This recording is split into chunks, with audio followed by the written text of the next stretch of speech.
ნანუკა ჟორჟოლიანი პროკურატურის განითხოვს სასამართლოს გააჩინებას თუ რის საფუძველზე დააყადა დღეს მისი ფონდი ამ მოთხოვნით დღეს მან პროკურატურაში წერილი დატოვა.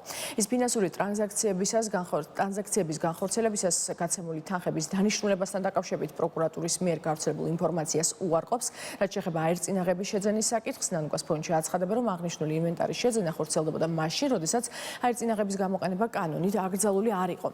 კიდევ ერთი დაყადაღებული ფონდის ერთმანეთისთვის ხელმძღვანელმა გუგა ხელაემ კი Facebook პოსტი გამოაქვეყნა და განაცხადა.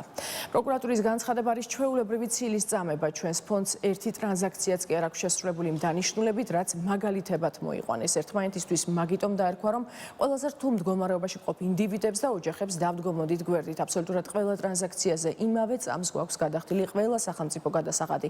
ძალიან ბევრ ადამიანს დავეხმარეთ საბანკო ვალდებულების, ქირის, საკვების, მედიკამენტების, ექიმის მომსახურებისა და ელემენტარული თვითგარდარჩენისთვის საჭირო რეალობის მისაღწევა წერს ხელაია. რაც შეეხება დანარჩენ ფონდებს, ისინი მედიასთან ამ დრომდე კომენტარს არ აკეთებენ. განჩინება არ ჩამაბარეს, არა, მათი სამართლებრივი საფუძველი ამ გადაწყვეტილების. ერთია, რომ ვინმე რუსეთის აგენტის ნანა კაკაბაძის და ვარწო შაქარაშვილის შეტანილი განცხადება საკმარისი აღმოჩნდა, მაგრამ მეორეა, კაცო სამართლებრივი გამყარება ამ საქმეს კონდეს.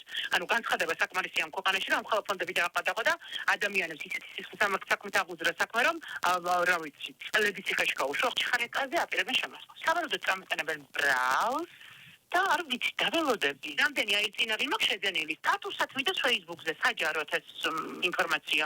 მაშინ, როდესაც კანონით ეს აკრძალული არის, ყოველთვის არის ხაზგასაცმელი, იმიტომ რომ მე თვითონ ფიზიკურად ვეღარ ჩვენ რო ჩაფხუტების და აერწინაღების შეძენა, რომელი კანონით ამეკრძალა.